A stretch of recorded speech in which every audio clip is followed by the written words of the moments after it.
Thank you, Klaus, for sitting down with me. It's a pleasure. We had the soft skills workshop today at the National Association for Plant Breeding meeting here in St. Louis. What for you are the top two soft skills that every young plant breeder needs now? Well, I was thinking about maybe the first skill may not be a soft skill necessarily. I think today's plant breeders need a lot of tenacity. There's a lot of science now involved in plant breeding today, a lot more than there used to be. But the other part of it too is that, plant breeding is an activity where it takes a long time before you can really see success. So I think tenacity is probably the first point that I think is a very, very important skill. From a professional skill, I would say the other one is collaboration, teamwork. Nowadays, again, with all the new technologies that we're using, the change that happened in the last 10, 15 years, we're much more interconnected as plant breeders with other expertise, experts or groups that we have in the company.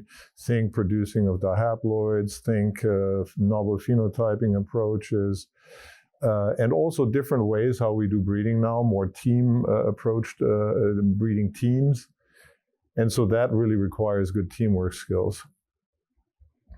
What was the main goal with the workshop this year here at NAPB? I would say every year. I've been managing or planning this workshop, since 7 years. So we've done this as the 7th workshop we had. And the main goal, really, what we thought at the time when we started was to convey to graduate students what kind of skills are important in the private sector, and what are the skills they really don't learn about at the university, where in the public sector where they do their education. Now, as someone who's been involved in this industry for a really long time, work-life balance is something that you have had to figure out for yourself over the years, how to not get overwhelmed with work, how to, be able to have a good personal life outside of work and not, run into some of the problems that people do when they're involved in an industry like plant breeding, very fast paced, there's a lot of work to do. What's your advice for somebody just starting out in their plant breeding career for how to maintain that sort of work-life balance? Yeah, so I would say the most important skill is to know what your priorities are. So think very hard, what are your priorities in terms of your professional priorities as well as your personal priorities? And then really only work on maybe or follow about the 20% of the most important activities that you have, both for your professional life and your success. And then always think about how do you maintain your own energy. So what are the things that give you energy? That could be additional activities that you really like doing at work, or of course it could be things like hobbies and really totally different activities that you personally enjoy that you can get energy from. Before I let you go, for you, what's the number one way that NAPB helps young plant breeders sort of level up in their career?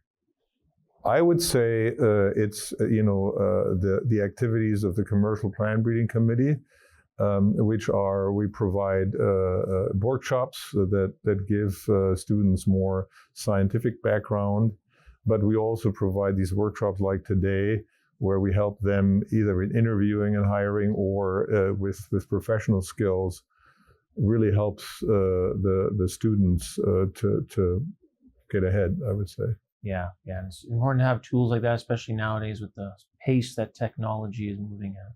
Right, it's the pace, and some things never change. We have a very seasonal activity. We have peaks and valleys in plant breeding based on the crop and the nature. So that probably will not change even for the long term. Thanks so much, Klaus. You're welcome. It was a pleasure.